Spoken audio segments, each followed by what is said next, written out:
Hey there, my name is Carissa Reiniger, and I am the founder and CEO of Silver Lining, and we work with small businesses to help them grow. I started the company 15 years ago, and we've worked with about 10,000 small businesses in 14 countries around the world. And we have a program called the Silver Lining Action Plan, or SLAP, where we work with business owners to help them set their financial goals, and then we wrap the entire pillars of behavior change science around them for a sustained period of time to help them actually do the right behaviors to find new customers and hit their financial goals. We are a B2SMB, appropriately for this conference, a B2SMB SaaS company. So our product is completely technology enabled. We have a lot of human elements of it, but it is technology enabled. And we typically work with small businesses for a minimum of 13 months. So 1 month for them to build their plan. It only takes 3 hours, but it takes them a month, and then 12 months to implement that plan. But the majority of our businesses do renew, and we work with a lot of our businesses from around the world for many, many years. So that's the context that we entered COVID in. That's the context that we entered 2020 in. We are not venture backed. We are self-funded. So I grew the business through revenue, blood, sweat, and tears sometimes. And so, we are a company that has always been small business first. When I started Silver Lining in my apartment 15 years ago, my mission was that we were going to change the success rate of small business. We were going to change the economy one small business at a time. And we were always going to make every decision we made small business first. We were going to be a small business first company. And that meant, when I looked at certain term sheets that I've been offered over the years, I've said no. When I've had certain sponsorship opportunities, but I didn't believe the brand was actually the best brand for small businesses, I've said no. And so we've made a lot of really big decisions as a company over these 15 years in our attempt to really be true to that mandate, true to the fact that we are, in fact, small business first. So enter 2020, right? We start 2020. We were planning to release a brand new version of our software, an updated version of our methodology. We were really excited about 2020. We had really big plans for the year. It was almost like a reset even of a lot of our own work that we were doing in the world. And then, of course, as we all know, the pandemic hit, and we were forced into facing some really big decisions, like all of us, all of you listening. And so we didn't take too much time. We acted quite quickly, and we made a couple of key decisions. We made a couple of key moves. The first is that our very first decision was to make our program pay what you can. Our program is usually $300 a month up until, March 1st of 2020. Most small businesses paid that. It wasn't really a problem. Or we subsidized it for small businesses who came from under-resourced communities, but we made it accessible. But, the majority of our customers paid that amount. For that amount of money, they receive our software, the support of our SLAP manager team, which is essentially an accountability mindset team. They get one-on-one strategy call every single month with their SLAP expert. Who's someone who's built a multi-million-dollar business themselves and kind of come at it from their own personal experience. We run SLAP School, which is full of trainings and tools and resources to learn how to grow a business. And then SLAP World, where we connect our customers to each other and to things that will help them hit their goals. So they get that entire comprehensive package. The best way to think of it is that it's like Weight Watchers for small businesses, or a Fitbit with a personal trainer for a small business. They get all of that for $300 usually. It became very clear very quickly that a lot of small businesses were going to be very, very significantly impacted financially. And so we sat down as a company and we sort of said, okay, what can we do? What do we do? What is the small business first decision? And the irony was that we have this technology-enabled small business growth program. It works in social distancing. It works for small businesses in remote areas. It works for small businesses anywhere. They need it more than ever, but they have essentially no money. So we agreed that we would take a risk. We would, plan to operate at a loss, and make the program pay what you can. And so we did that right away, right at the beginning of the crisis. And I'm so glad we did, quite frankly. Our revenue has gone down significantly. There's, absolutely no question about that. Where we were usually collecting $300 a month, our average right now is $50. We have some small businesses paying $1 a month, literally, which I just think is actually, I almost want to cry. I mean, it's very heartbreaking. And some paying the full amount if that's the position that they're in. But the average is 50. But what I've really learned in this process is it feels so good. It feels so right to use the resources, the tools, the access, the knowledge that we have in a way that is genuinely there to serve and support small businesses. We've, as a leadership team, taken a pay cut. We are adjusting our financial numbers to, expect obviously much lower revenue in 2020 and 2021. But we're happy about it. We believe that we have something that can help small businesses, and we want to use it. We want to use it as much as we can to help as many people as we can. And we're going to figure it out. That's just what I've decided. And so, the first thing that I think I've really learned in this moment is that being small business first isn't a marketing campaign. It's not a social strategy. It's not a goodwill thing or a corporate social responsibility thing. It's not something your foundation should be doing. I think that will be able to look back on this moment and be really proud that we really made at a systemic level, at the biggest level possible. We made a decision to be small business first, to use what we had at our disposal to help as many small businesses as we could. And that it feels right. Obviously, genuinely, we did not do it for, the PR of it.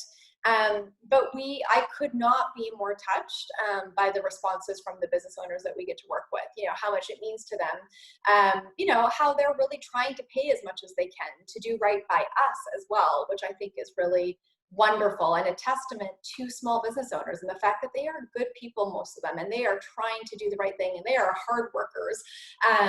And so many of the things that I love about small businesses and so many of the reasons that I've dedicated my career to small businesses, I have seen so loud and clear.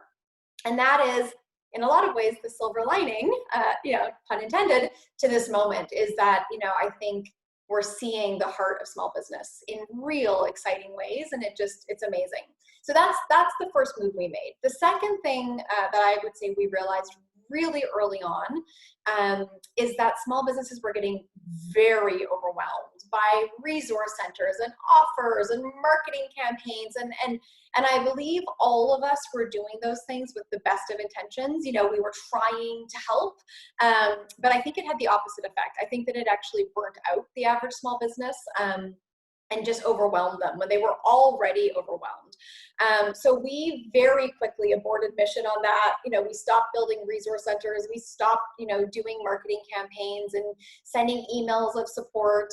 And we translated all of that time and energy into just helping as many small businesses as we could. And that took three forms. Number one, obviously our core business. So just trying, instead of me doing marketing campaigns, I would actually get on the phone and talk to real small businesses and help them. Instead of our marketing team trying to do a social campaign, right? We were spending all of our energy in helping our small businesses. So that was the first decision we made. Let's just help them. Let's not market to them. Let's not sell to them. Let's not educate them. Let's not resource center them. Let's help them. Let's do what we can to help them. So that was the first thing. The second thing is we really felt like there was a moment to create a sense of pride in small business. So we run a global movement called Thank You Small Business.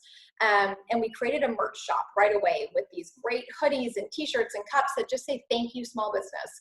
And we've been asking people to buy a hoodie or a cup or a mug. It's cheap, $20 or $30 or $40. And 100% of the profits we're giving back as cash gifts to small businesses. And so the reason we loved that is, one, it's kind of fun. If you're someone that wants to support a small business and you don't know what to do, you can buy a $20 t-shirt and feel like you've done something. You can wear your small business love and, be a walking billboard, just thanking small businesses for how hard they've been working.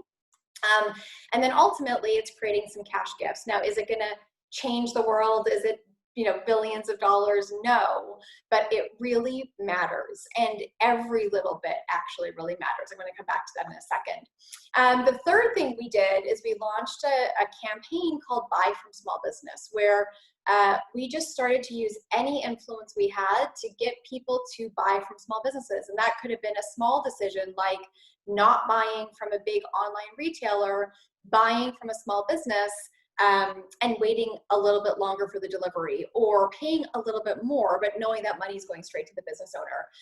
That could look like, ordering from a little small business dinner in instead of a big chain that's, maybe cheaper or faster. And that also meant really kind of challenging my fellow founder friends, the general public, other corporations to move budget, right? If you've got a spending budget, don't just say you support small business, buy from them, put your money where your mouth is. And so that's something that started really small, but we're growing actually into a bigger campaign all the time, in partnership with BS2MB BS2MB Institute, and a couple of other large organizations. So that's really fun. But all of that boils down to the big aha for me, which was, this is not the time to buy from small business. This is not the time to market to small business or sell to small business or, email small business. This is the time to help them. And what they need most, right, is revenue, cost savings, and a plan to move forward.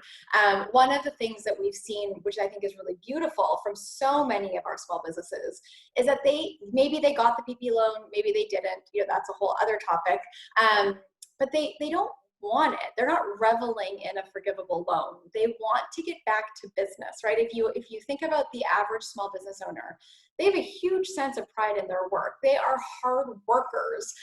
They want to contribute. And so one of the things that I've loved seeing is just that in the midst of this really hard moment, there is a genuine desire to get back to business, not for selfish reasons, not for ego, not for greed, but because they love their work. And so any time that I have been able to spend my own money or challenge other people to spend their money to keep these businesses in business, to me, that's the greatest gift we can give these companies right now. It's not a resource center. It's not another webinar series. It's revenue. It's keeping them in business. It's buying from them. It's, honoring their work by transacting with them. And that has been, every time I've seen that, every time I've seen it happen, has been really beautiful. I would say one of the other things that we've really learned, and again, I'm sure you guys have seen this too, what small business owners are going through is actually really, really varied. We released a workbook to try and help small business owners just process this moment and think about what their short-term strategy should be. And the first thing that we did is we asked them to assess their mindset. Where are they at mentally? Are they sort of pretty feeling strong and determined? Are they grieving? Have they lost someone? Are they feeling really anxious and scared? What's their personal mindset? And then what's the state of their business, right? Are they essentially shut down and cannot open? Are they sort of open but with next to no revenue? Are they actually seeing an opportunity to pivot and adjust and innovate? Are they actually slammed busy because they're selling something the world really needs right now? And what we wanted to try and show small businesses, and what we realized was really important for us to really embrace, is that there is not one solution for every small business right now. There's not one solution for any of this right now, right? If I sat here and said, this is what we should all be doing, I'd be a hypocrite. I have no idea what the future holds. I don't know what the best thing to do is. We're trying to make the best decisions with the information that we have, but we've really been trying to create a framework for small business owners to feel comfortable with that it is in fact, okay to not all have the same plan. There isn't just one authority. Don't read a book and then know magically what to do. That this moment is complex, and that, you know, how you're doing and how your business is doing, those things together have to dictate what the right kind of short-term move is for you, that's personal for you. And so we've been really conscious about trying to not, you know, speak with authority or say, you know, here's the 5 things you need to do to get through COVID, or, you know, act like there's a solution, because I don't think that there is. I think that there are a lot of factors, a lot of variables that are affecting a lot of people very differently. And I think as much as we can understand those nuances and just create structure for small businesses to explore what reality is true for them, that has been what has been received best from us. We've had the highest open rates, the highest response, the, you know, the most gratitude and connection, and ultimately conversion to actually becoming customers of ours. So those are some of the key things that we've done, that we've acted, some of the things that we've learned. The other thing that I would just say, and this is at a kind of a human level, whenever we get in our head too much, whenever we start thinking about business strategy, or, you know, what our business should do, we try to remind ourselves that these are actually, small businesses are humans, right? This isn't a target audience. This isn't a customer base. This is a group of humans who are going through an incredibly hard time, like just a really hard time. And we need to really own that these are human relationships. And so every decision we make, everything we try to do, every time we're going to send an email, we do sort of step back and say, okay, like, does this pass the human test? Not the strategy test, not the marketing test, not the copy or the design test, but like the human test. You know, if this came into my inbox right now, would it be helpful? Would it feel like I get it? Or would it just be, you know, annoying or kind of tone deaf? And so, you know, when I get tired, or when I start to get worried, or when I feel like it's overwhelming, I come back to that again, right? No, this is not, you know, this is not about my ego. This is not about how smart I am. This is not about how silver lining, you know, gets represented in the press. This is about us as humans trying to help as many humans as we can right now, as we're in a human moment together where things are complicated. And just keeping it human instead of businessy and markety and producty, which, by the way, I love. I love business. I love marketing. I love product. I love sales. I love it. And so, you know, it would be really easy for me to sort of put my business brain on and just stay there to try to get through this moment. But I'm really aware that these are human lives. And if the more we can connect to the humanity of the moment, it seems to be, the better that goes. I would also just offer a couple of other thoughts. You know, I've been working with small businesses for 15 years, an advocate for small businesses for that long. In a lot of ways, I live, eat, breathe, and sleep small business. Most people find it a little bit annoying and overwhelming how much that is true.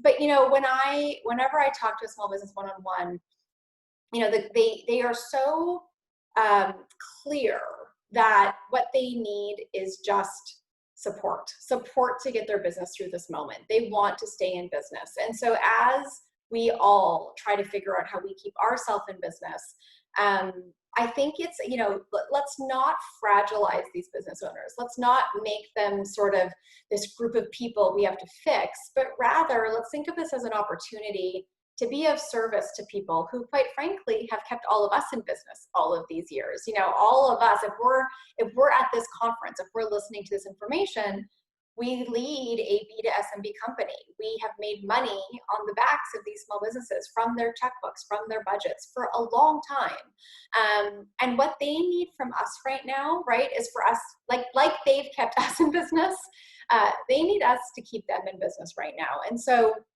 you know, if there is anything that any of us can do that is just simply about joining the mission to keep these small businesses going, that's, I think, the best thing we can do. And I don't know the best way to do that, and I don't know how long that will be true, and I don't pretend that I have the answers. But what I know for sure is that I've had this beautiful career, and it's been because small businesses have trusted me and bought from me, and I have always, but even more so now, you know, I'm going to be pretty committed to making sure I give back to them, I buy from them, I help them however I can. The last thing I would just say on a personal level is that at a kind of leadership exploration level, you know, I feel like all of our leadership is being tested. Certainly, I feel like mine is. And I heard this really incredible quote at the very beginning of the pandemic. And it just said, character is not built in a crisis, character is revealed. And I thought that was really profound. And the basic premise was that, you know, when you're in crisis, you're in survival mode. So you're going to go to your first instincts. You're going to go to, you know, fight or flight. You're going to go to survival. And so whatever your makeup is will come out in that sort of desperation or in that knee-jerk reaction. And for a lot of us, you know, it is easy to go to fear or anxiety or worry, or, you know, to get into action planning because we need to figure out how to get through this. And I've really centered myself on that quote for the last many months at this point, and just thought, okay, what part of my character is being revealed that I'm proud of, right? What part of my character that I've spent all these, you know, decades before this building is being revealed that I'm really glad I got to build, you know, before this? What part of my character is being revealed that I am not proud of and that I need to sort of temper, be aware of, and sort of when we're out of this crisis, go back to work on, so that, you know, when the next crisis hits, that part doesn't have to be revealed. But I do think that this moment is calling on leaders to not just be smart and strategic. I think a lot of previous crises, let's call it like the global financial crisis that we had, you know, it called on leaders to be smart, strategic, to move money in smart ways, to figure out how to create cash, you know, cash buffers that would get us through a couple of hard years. You know, it was tactical. It called for a more tactical leader. I think because of the fact that this is a human health crisis, you know, we're dealing with a lot of protests now and issues around race and justice that we need to be dealing with. We've got people who are stuck in their homes and who have a lot of, you know, mental health, anxiety brewing. Some people who are making more money now than ever, some people who are out of money and, you know, getting desperate. You know, I believe the leaders who will come through this crisis are actually the ones who are not tactical, but that can hold the complexity of the moment, who can get on one phone call, you know, and cry with someone who's grieving, and then get on the next phone call and, you know, review the balance sheet, and then get on the next phone call and try and figure out how to, you know, contribute to a more just world, and then get on the next call and have a transparent conversation with our staff that's really hard to have, and then get on the next call and rally the troops to, you know, change the world. You know, it's complex, and I really believe, and I'm trying to work on this myself, that as leaders, especially working with small businesses, our calling in this moment is to just, you know, be the fullness of ourselves, have that emotional range to handle the full reality of the moment that we're in. And I think if we can do that, and as hard it is, if we can feel it, I do think we will make better business decisions, and we will make the small business first business decisions that I think are so required for the moment that we're in. So thank you so much for listening. I appreciate it. If there's anything I can do to support any of you and your work helping small businesses, count me in. Thanks so much.